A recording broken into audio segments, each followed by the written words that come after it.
Happy Thursday right here in Mass, listeners. Joining us today is Mark Mahoney, the co-founder of the Drinkable Company and an accomplished series. Mark has served in multiple roles and capacities for his own food service brands, from national brands such as Aloha frozen drinks and Maui Beverages to Powell Mahoney Craft cocktails and Atomic coffee roasters. His most recent venture is with Atomic Black Espresso Martini. Mark has helped countless brands launch through his own ownership in Vermont Bottling Company and has been involved with over 50 food and beverage brands during his career. Mark, welcome to the show. Thanks for having me. Appreciate it. Yeah, my pleasure. Please share more with our audience about you and what you do. Well, it depends what day of the week it is. I'm involved in quite a few enterprises. The Drinkable Co. is top of the list, and Drinkable Co. came about 2 years ago. I had been an advisor to the first cannabis beverage company in Massachusetts called Levia Beverages, which is still number one in Massachusetts. I dropped off of their advisory board February 2021. And I helped a good friend and business partner in Maui Beverages go through terminal cancer. So basically from February to July 4th, he passed away July 4th, 2021, Alan Williams. I was with him almost every single day, toward the end. And he died of liver and kidney failure, cancer. And during the last few months of his life, we had these deep discussions about cannabis and the medicinal properties. He was actually eating more. I used to joke with him, you're eating more gummy bears for sleep and pain than you are food, right? And that had a very beneficial aspect and effect for him, because he was resistant to chemo, and it was causing him all sorts of brain and utility functions. And so he said, all right, I'm done with that. So I spent, several months having those conversations, et cetera. And after he passed, I actually started looking at how cannabis affected me versus alcohol, right? And me personally, it was really a game changer in terms of my health, recovery, sleep, measuring, heart rate variability, pulse, all of those things. It was just night and day. So, I mean, most people experience alcohol when they're drinking.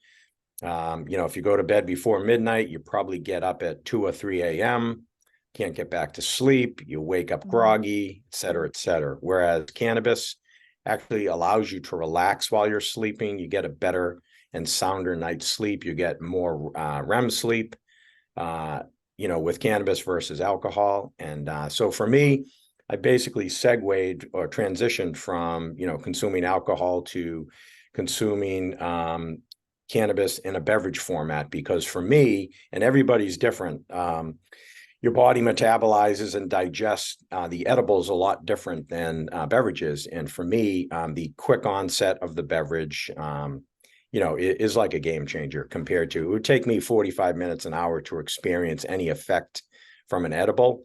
So I have to plan it all accordingly and, to get the right night's sleep. And I said, forget this, we're going to go with beverages. So after Al passed, I had a friend who's an analyst. He was surfing in Costa Rica during COVID. He did a deep dive on the cannabis market and came back and said, did you realize that one of the largest cannabis consumption populations in the world is from Maine to Maryland? And I said, I did not. And yeah, so he told me that he's like, hey, if you just focus on Maine to Maryland, the 95 corridor, you really don't have to do too much else, right? Now, things have rapidly changed in 2 years. However, that was the footprint that we started the Drinkable Co. on. I basically reached out to 5 guys that, I had enjoyed working with on past ventures in the food and beverage space, brought them on, a couple of his co-founders and a few board members. And I think we have 180 or 200 years. We're a bunch of old guys in cannabis now, right? And so we bring some great disciplines from, manufacturing, operations, finance, marketing, et cetera, to the table. And, our belief is that, and you can really see that I've never seen such a dynamic shift in any industry I've been part of. Beverage has always been, a favorite of mine, because it changes so rapidly, right? If you Yeah. look back, 5 years ago, nobody was taking prebiotics, probiotics. Nobody did, other than athletes training for half marathons, triathlons, marathon, etc. The endurance athletes knew what hydration was all about, and they used to custom, to their body, to the event, and things like that. And now, I mean, I'm addicted to electrolytes, right? So it's like at my age, I'm 61, going to be 62 very soon.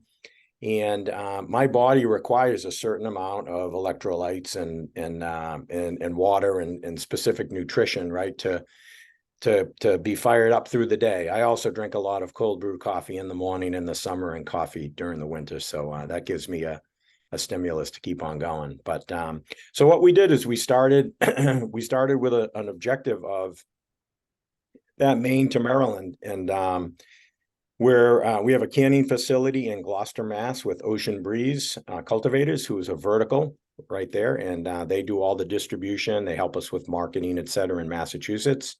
We were quick to roll out into about 75 dispensaries in 45 days Wow. in May of this year. And then we went up to Maine. We're with Sweet Dirt. We have a facility up there with them. And they're the same thing. They're vertical, they deliver, et cetera, et cetera. And so we work with them very closely. In both markets, we have our Zenith Cold Brew, which is our cold brew coffee with THC. We actually are vertically integrated in that beverage because at Atomic, which I'm an owner in, we source, roast, cold brew steep, deliver it to either one of our facilities. We can it, add THC, can it, and deliver it. So we have Zenith Cold Brew in both markets. We have our Tiger Teas in both markets. And we have our Swivel Craft Soda. And for each of those partners, we do a private label seltzer. So Ocean Breeze has a couple of seltzers and Sweet Dirt has a couple of seltzers. Heading out to New York on Thursday to talk to a couple of partners out there to launch in the New York market, and looking at the New Jersey market, having a couple of conversations right now. And so there's my, Maine to almost Maryland, right? And 2 years ago when we started this, those markets weren't even recreational at the time. So things are changing, quickly, dynamically. And about 6 months ago, a lot of people started looking at Delta 9, for THC beverages. So we see a sweeping reform coming up, and it's there are four to six brands into that market big time. And under the 2018 Farm Bill, you're allowed to put a certain amount of hemp-derived THC into those beverages and actually ship them to 30 states right now. And, like Wisconsin, there are quite a few states that are actually allowing it to be sold through liquor stores, grocery stores, et cetera. And so that's really changing, the shift in being able to acquire THC beverages very simply.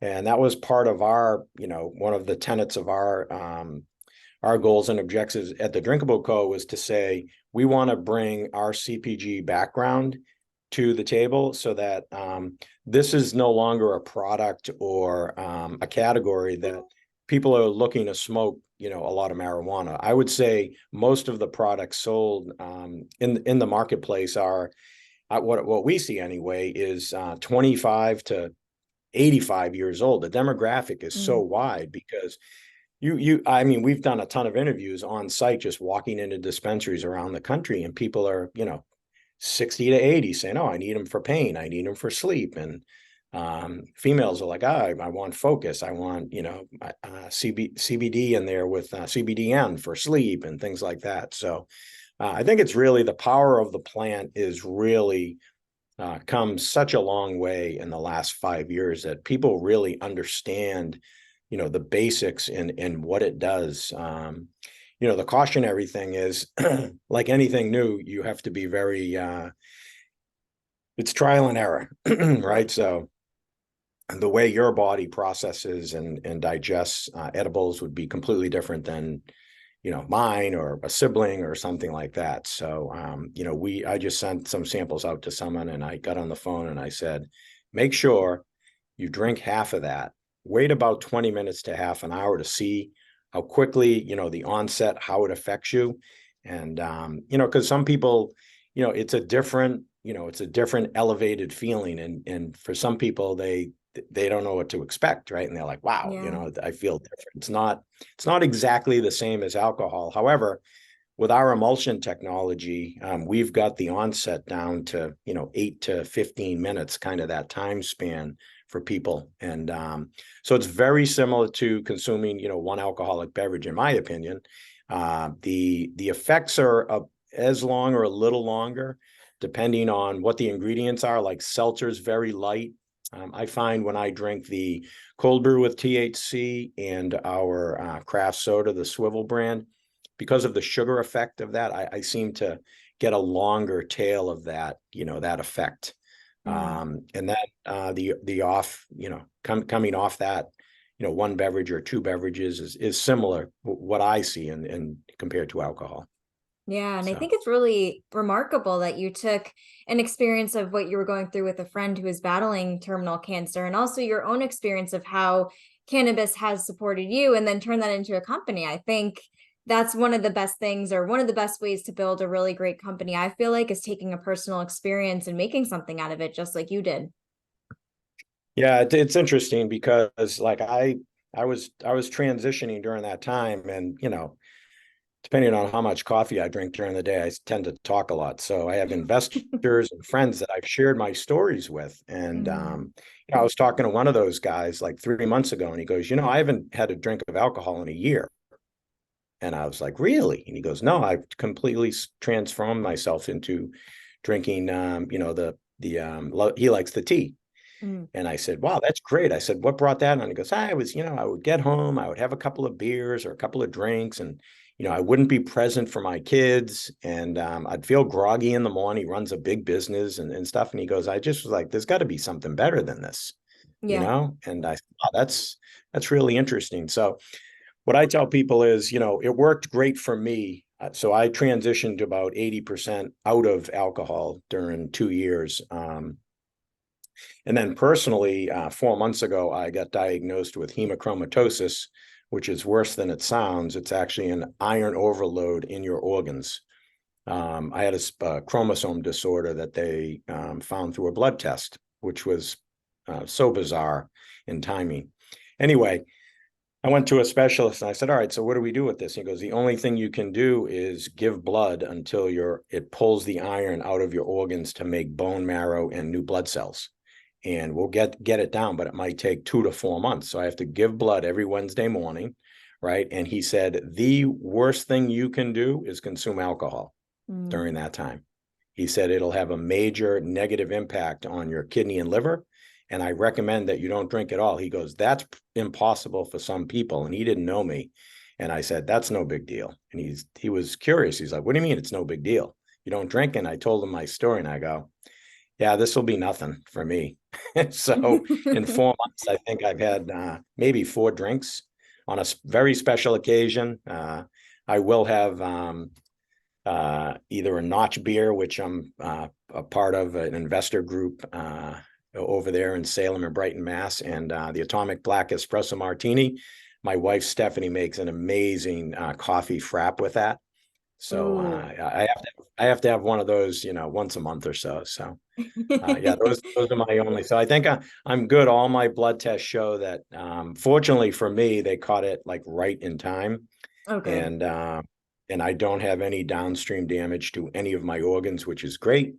And but it was kind of crazy. So, people ask me like, "Oh my God, you've been involved in the alcohol industry, with frozen cocktails and Powell Mahoney and da da da." And I said, "Well, this is what happens when you turn 60." I said, I call it Mark 2.0. I said, I have to transition, change my ways. And if I want to have a physically and strong end of, my life for hopefully the Mhm. next 25 plus years, then these are some of the things that, I will do that will be impactful, and help me, get through that. So yeah, it's definitely a personal journey that I converted into a business. And not really the first time I did that. And I'm not solving any particular problem out there. However, I am adding to, I'm adding to the category and different channels of business, right? So as we look at, the roadmap for our products, we think that, doing sleep shots and energy shots and things like that are natural, right? With THC combined with the right strain and some CBD and or terpenes and or other products similar to what are going on in the beverage, space and CPG, like electrolytes, like prebiotics and probiotics and things like that. It makes it very easy for people to consume our products and have an additional health benefit, if you will, to the products. So I've seen some great products out there, over the years. One of them comes to mind just because it kind of fit into my personal journey over the last 2 years, called System. It's a seltzer, and it starts off you can buy a 6-pack, and it starts off with a higher ABV, drops in half, and then has none. So you can basically you can take that to a party, start off here, right? Enjoy yourself for a while. And if you can, I can't consume 6 beverages, 12-ounce cans, but I mean, you could basically say, I'm going to be really relaxed and chilled out. I'm going to do the half ABV, and then I'm going to switch to none. Right. And it's the sociability aspect of, being part of, the group and not saying, oh, I don't drink. And, you don't have to broadcast it. Right. It's just like, yeah, I'm drinking. I'm drinking System, Yeah. So there've been some. Yeah. And going along with that, it makes me wonder if the Drinkable Co. has been a good substitute for people who are participating in dry January, which now I've seen people participating in that beyond January, and they realize that they cut alcohol out and they're like, I don't even know why I'm continuing to drink this. I don't really have a reason to. And so just from what you've been sharing, it sounds like it could be a really great substitute or alternative for people who do want to be in that social sphere, but don't necessarily want to be drinking alcohol. Yeah, there's been a paradigm shift over the last, I'd say 5 to 8 years. Dry January is great, right? My son, who's my older son, Spencer, is an endurance athlete, loves to run, has done all sorts of endurance races and Spartan races and marathons and all of that stuff. And I think the year before, he was saying, I really noticed, especially with athletic brewing, right? Like Bill and his partner have done an amazing job with that, right? So they've got that out there, one of the biggest breweries in America for non-alcoholic beers. I had one last night, right? It's great. I feel like I'm drinking a real beer because the product is excellent. Notch, I have to throw that in there, has a great NA beer as well. And it's just having, it's the comfort level of, hey, that tastes just like a beer to me. However, I'm not impairing myself, and I can, participate at any level. I can drive afterwards, et cetera, right? So you can go out on a boat, go to a sporting event, go to a cookout, go hang out with friends, and not feel that, you're putting your or anyone else's life at risk. But what I saw 5 to 8 years ago was, like Seedlip over in Europe came out with some great distilled properties in their beverages, right? 0 alcohol, and people started mixing those, and the bartenders and bar chefs really got behind that and embraced it, and created this. And then all of a sudden you saw mocktails and all these different opportunities to take some products that have different mouth feels and add different additives and things to it. And I mean, the sky's the limit. People are adding, all sorts of mushroom derivatives, lion's mane and reishi and all these other things, and terpenes now, and, to non-alcoholic, to get an experience, not necessarily an altered state of mind, so that you can, be present and focus and do what you need to do, right, during the day, but enjoy it in a different way. So, really, when you look at what Athletic has done, and the whole non-alcoholic beer category has just been fantastic. I'm a big fan of Kit NA beer up in Portland, Maine, which is a couple of local guys that have been doing a great job up there. So there's just a lot of opportunity there, and obviously I'm talking beer, so we're going to have to do a great couple of beers with THC. And Yeah. that's like Nirvana, right? Getting a great hazy IPA pills that has a little THC in it. So yeah, yeah, it's Absolutely. fun. Yeah, it's been quite a I'll tell you, it has also been the hardest startup I've ever done. Hands down, no question. It What is, makes you there say is that? there's not a single straight line in this business. And I've talked to Mhm. people and I kind of, it's interesting. It's almost like every industry is a small industry, right? Whether you're in alcohol or, smoothies or whatever. I've met so many interesting people that I've stayed in touch with over my, 40-year career almost. And the beverage space has been just a blast, and it's a small group of people that do one thing and et cetera. And I've toured probably 250 food and beverage plants over the course of my career. And what you see out there now is there's amazing technology to make these Mhm. beverages. The flavors and the flavor companies just do an amazing job. For us, food safety is number one, and then consistency and quality and value add. That's always been a proposition of ours. So we're constantly trying to make the products excellent. However, we want to see the price point, come down so that everyone can enjoy them, and you're not paying $10 for a THC, can of THC products. So Yeah. Yeah. And having your hands in so many companies in the beverage industry, what made you want to get involved in the beverage industry in general? I was by accident. So I was, we were actually, when I got out of a couple of years out of college, my wife went to hotel and restaurant school. She wanted to open cafes. So I helped her, get those funded and built out. And we ended up falling into this. It was a yogurt business. And it was, if you've ever seen Yogen which started up in Canada, it was a different way to do frozen yogurt. It was like a 3-foot tall box. It looked like a slot machine with a handle on the left, and it had an auger in the middle. And you'd throw in frozen yogurt with fruits, peanut butter. No matter what you did, when you pulled that handle, it would homogenize it and make it a soft serve.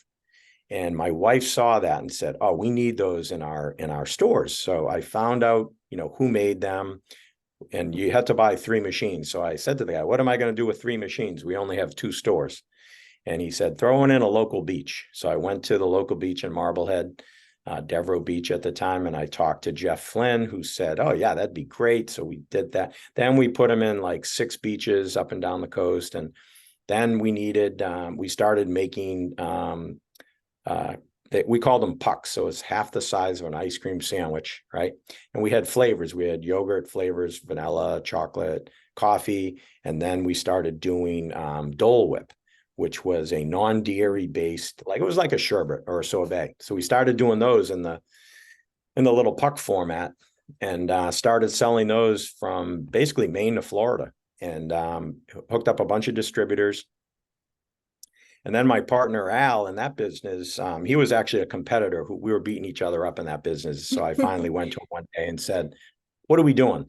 All the customers are beating us up at the show, and you're lowering your price on equipment. I'm doing the same." I said, "We should just be, let's get together and do this." So we ended up merging the companies.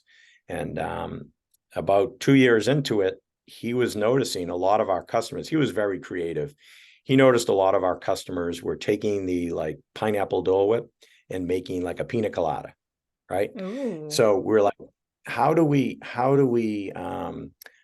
figure out a way to build on that, right? And then what we noticed was, okay, the bartenders don't have a freezer that's convenient to them. They have to walk out to the kitchen, grab, these pucks out there, and then come out in the blender and everything. So we said, all right, that's not going to work. So we actually ended up as a redistributor for a frozen drink company called Tropics, which was started in Chicago. They're still out there. It's national. It's actually an international company. But we wanted to do things our own way. So we started a company called Aloha, built it up to over $1 million the first year, sold it to a company out of Chicago that competed with Tropics. And we didn't like the way they were running the business after a year. So we started Maui. We kept that for almost 22 years. Sold it to our partner, which was Lyons Magnus. They were a vertically integrated grower, had over 1 million square feet of production, warehouse, storage, had their own fleet of trucks where they distributed their products to customers and distributors around the US every week. And so we had great benefit, through them. And I sold that business to them 8 years ago. I had started Powell Mahoney, 11 or 12 years ago now. And speaking of ways in which, you start a business, I started that business on a whim because we had gone to several parties that summer, and Stirrings was, very popular back then, and a cocktail mix. And everyone was saying, oh, this product's amazing. And, I was, being a beverage guy, I'm like, it's not that great, and people are like, no, it's the best. I'm like, So after hearing, me debate people for probably 3 or 4 cookouts, my wife's like, why don't you make one? If you think you can do it better, why don't you just make it? So that's how we ended up starting that business. And that led to having a manufacturing facility in Vermont for 6 years, which we sold off to actually another Chicago group. So big food and beverage investors and smart folks out in Chicago seem to like to buy companies. And I was just going to ask that if there's a reason why so many of them have gone out in it just Chicago. happened to Chicago is a be, big hub. it just happened. Yeah, just, some great people out there.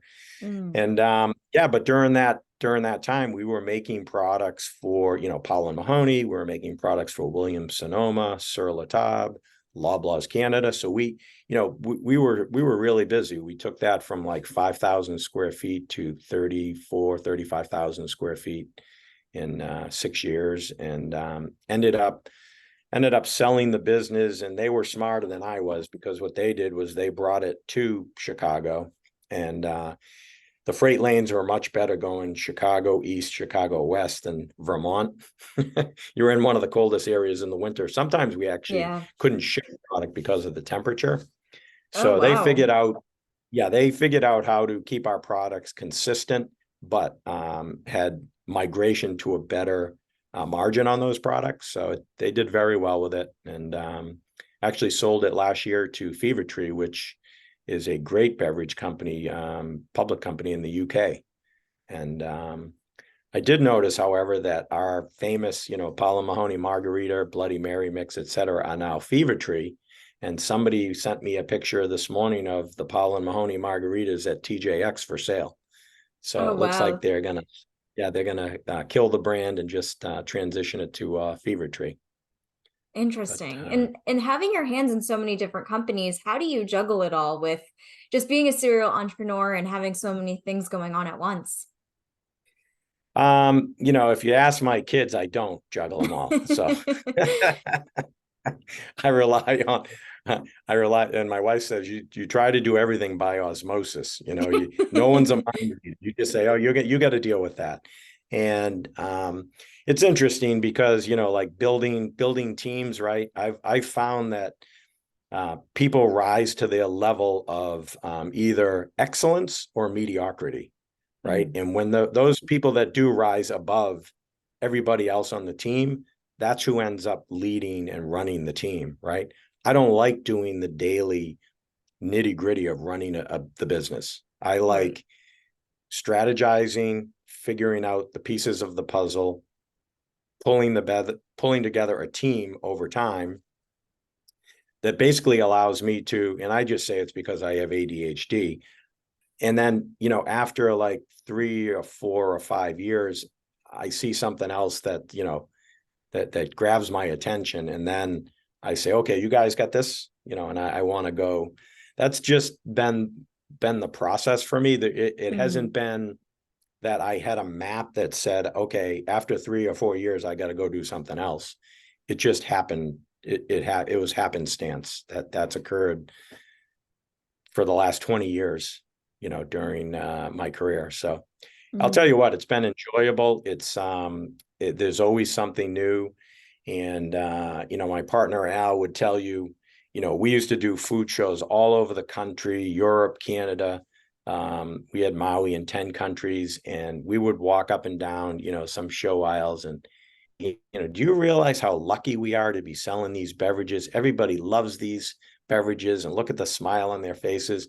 We could be selling tablecloths or toothpicks, at these shows, so definitely a lot of fun. As I said previously, the market continues to shift dynamically into what the audience wants, right? So today it's THC beverages. Next, in 2 years, it might be psilocybin mushroom beverages, right? But there's always something going on out there. And, people want different tastes, experiences, et cetera. So it's always evolving. So that's what's been exciting for me. And, I think I get excited and energized by young people with, they're just like, they don't see any obstacles. They're like, I'm doing this and this is why, and this is how I'm going to do it. And, they go out there. I call it, running into a wall, right? Because as an entrepreneur, most people are either, slightly crazy or, there's one reason or another that a person is an entrepreneur. But at the end of the day, if they listen to all the people, oh, you're not going to be able to make any money, do that. Your price is going to be too high and this and that, and your branding is terrible and all these things. If you listen to 10% of those people, you'd never start a business. Right. So, I've been fortunate that I've met some great people that, the disciplines that they have and, finance and branding and strategy and all of those things. Nobody has that, that in their brain. You can't be left and right brain and be excellent, at all of those tasks and responsibilities. So I've been very fortunate that, I've been able to find the right people as mentors and as, as teams and boards. We have some great people on our boards, et cetera, strategizing, telling us what we're doing right and wrong and recommending things. And we really see the THC, business coming. It's gonna be a mainstream business in 5 years. I think you're going to be able to get it in, any place, right? And now it's just up to the states to mandate who controls that and make sure it's safe. I wouldn't have even got into the cannabis space had it not been for all the third party and independent testing. We're basically seeing on every can that's sold of our product and every other product in these THC markets, whether it be a cannabis control commission, et cetera, an oversight company, that product is tracked from seed to sip, right? So, that there's, nobody dosed it with this or cut it with that, right? Because today it's scary, right? I have some friends that still buy, black market weed, and I'm like, you're crazy. Why would you do that? With the quality, consistency, and safety controls in place that are, at a state level, even in the hemp-derived beverages, the COAs are tracked and everything that you have to put it online, where this came from. Does it have heavy metal? All these things, otherwise you're not going to get those products out to market. So, like I said, I wouldn't have got into the business had it not been for that type of traceability, because it's so important, especially where THC is, registered as a Schedule I drug, hopefully, which will be deregularized or dropped down to, a Schedule III drug sooner than later. There's a lot of talk in politics, and Health and Human Services just said it shouldn't be, a Schedule I drug anymore. So hopefully the DEA will agree with that, change some things in Washington, and make it ubiquitous to be able to put in, food and beverage along with CBD. Right.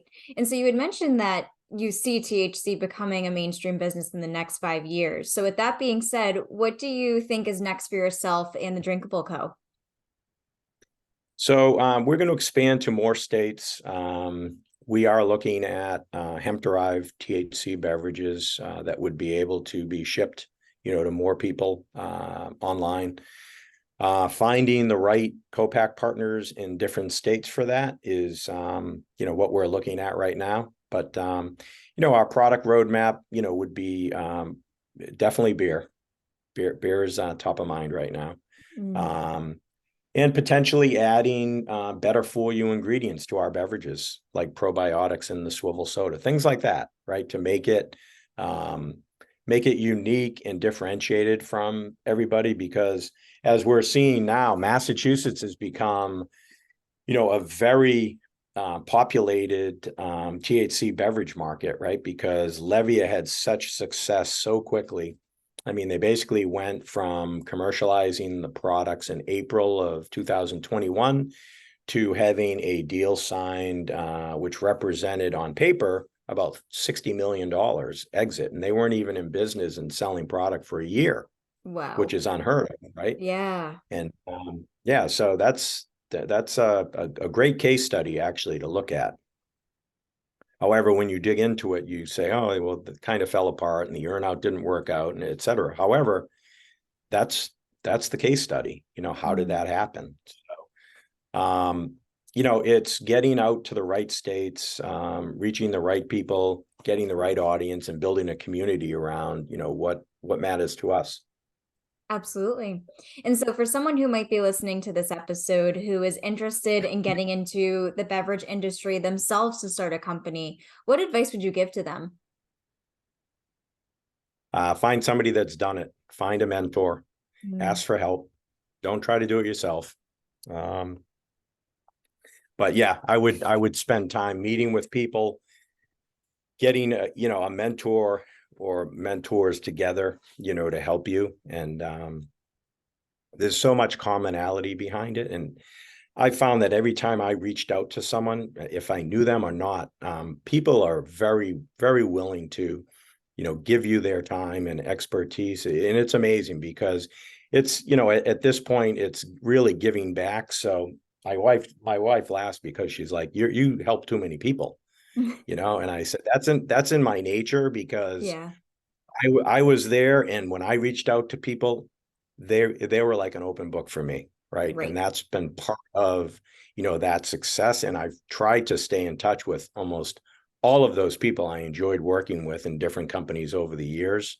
And and now I have a network where if someone calls and says, "Oh, I want to make XYZ," I can literally say, well, I can probably point you in the right direction, or at least get you started on that journey, right? What's that taking me? 15 minutes, half an Mm. hour to have a phone call and point them in the right direction. So as you can imagine, I can't even read my emails half the time. LinkedIn, I get so many, excuse me.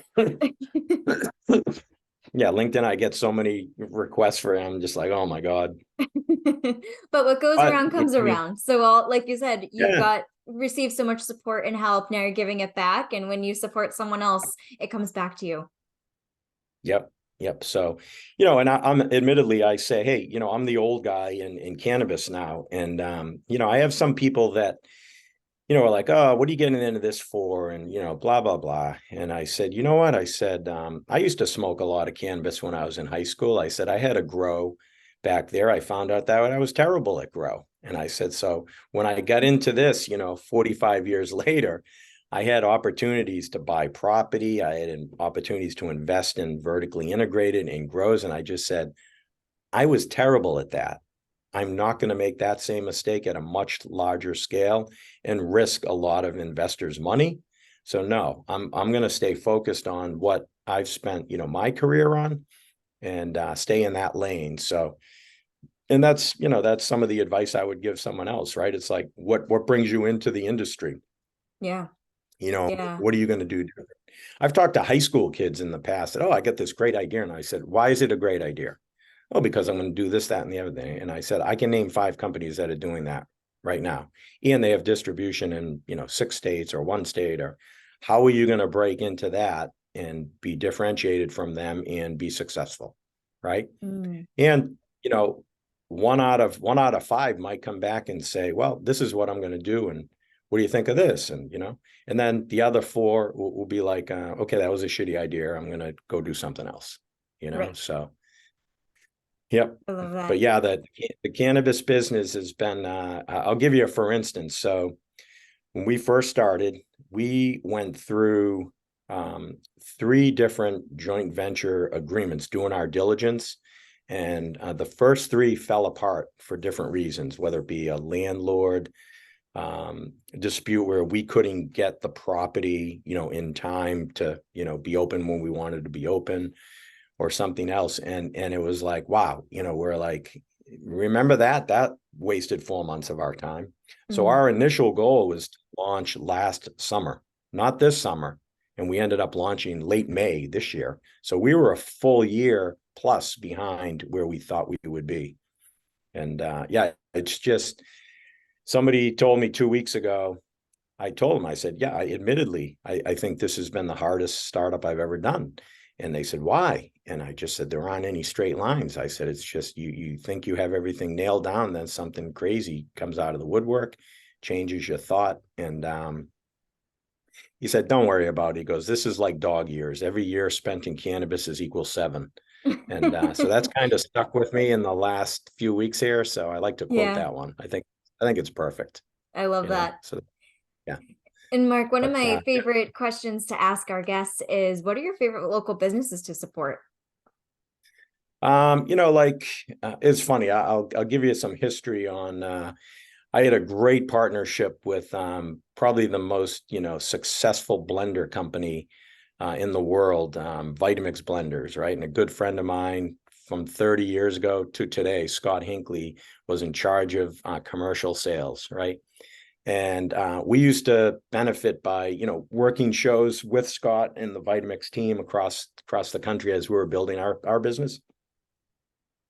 And I noticed after, a couple of trips that, we would always be going to like fast food places, like we're going here, we're going there, and some of the sit down. And I said, well, why did you pick this place? And he goes, oh, they're a customer. He goes, I won't support anyone unless they're a customer of Vitamix. I And I like thought that that. was really funny. So in cannabis, that we have a lot of dispensaries, and unfortunately, I don't get to travel out to see all these dispensaries, but the local ones, for me are like Starbird and Eastern Cannabis, and some of those relationships are from, like, those 2 in particular are from my food and beverage career, right? So I know Tim and his wife from, they were in the food scene in Salem with multiple restaurants, helped Notch out with, food program. Eastern Cannabis is owned by Scott Moore and Joe Selby, who's part of founded Cappy's liquor stores, in Massachusetts. And, so you can see the evolution of these folks that have been in, food and beverage, and to go out there. Local restaurants, Salem's got a great restaurant scene now, right? Beverly has a great restaurant scene. I grew up in the summers on Beverly Harbor, and now the marina where we used to go over and jump on a guy's tuna boat when we were kids and see how many tuna they caught, for the day, is now Mission Boathouse, which, has several, Mission restaurants across the North Shore now.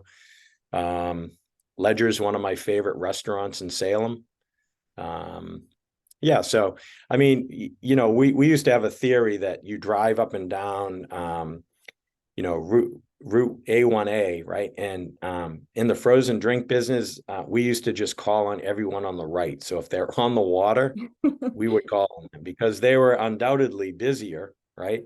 And had a much busier business. And I said, we don't even go to the left, but that's changed quite a bit. And so is the restaurant scene. And it's been difficult for people, but I would love to see, sooner than later. I went out with my wife and younger son Logan last night to Cal's in Manchester, part of the Serenity Group, who's an Atomic customer, by the way. And I had an NA beer there. I would have loved to have an NA beer with THC. Yeah. And be able to, because, my wife had a glass of wine and Logan had a draft beer. And, it doesn't bother me in any way. I'm fine, enjoying their company. I don't have to have an alcoholic beverage. But if the playing field were leveled so that, you had those choices, right? And everyone had those choices, I think that's coming, I think that's coming fast, right? And, from a demographic, political, socioeconomic, whatever you see, Anheuser-Busch with, the situation they've had with Bud Light. I never thought if, you asked me 2, 3, 4, 5 years ago, if Anheuser-Busch, shares would drop so precipitously over one campaign like that.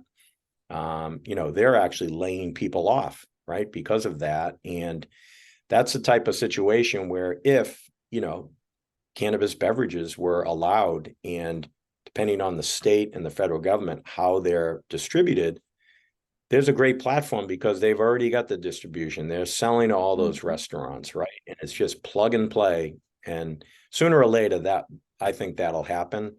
And I just see a huge drop in alcohol consumption overall coming because, Canada just came out and said, although they're, they pay for federal health care up there, they just went to 2 alcoholic beverages a week, right? That's their advice, to their general public. And I think the United States is going to do the same thing. We're talking for a male right now, it's 2 alcoholic beverages a day. Think of that drop up. Not that anyone's going to pay attention to that recommendation. However, to go from that and realize that, hey, it went from 2 a day to 2 a week, right? That's saying something, right? Yeah. And, just my own personal, journey and investigation into, the health side of that. And, you can just look at the news, right? It's like, okay, who died of, kidney failure today, lead singer, right? It's so omnipresent that, people are going to start looking at it. And I guess it takes you to either have a health scare or have a friend have a health scare, to realize that, hey, I've got to really look at, what I consume and put in my body and how I react to it and how, what it does to my health overall. Right. So, yeah, Absolutely. I think it's, yeah. And so it's a good It's reason coming. why the Drinkable Co is here. Yeah, we're here to support all day parts, right? So we go from coffee to soda to tea and hopefully beer, right? So we'll pretty much have it all covered. Love it. Mark, this has been such an awesome episode, and I've really enjoyed having the opportunity to have you share all that you've done in the beverage industry and your multiple ventures. And now I'd love if you could share with our listeners where they can find you online in case they'd like to connect with you further. Yeah, drinkableco.com. And that has a link tree to all of our sites, and it also will show you where you can buy our products today, and you can sign up for our email to keep in touch. And Drinkable Company is our Instagram handle, and we're getting more and more added to that on a daily basis. So, well, I enjoyed meeting you, and thanks so much for your time and listening to my story today.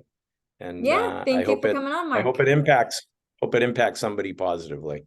Absolutely.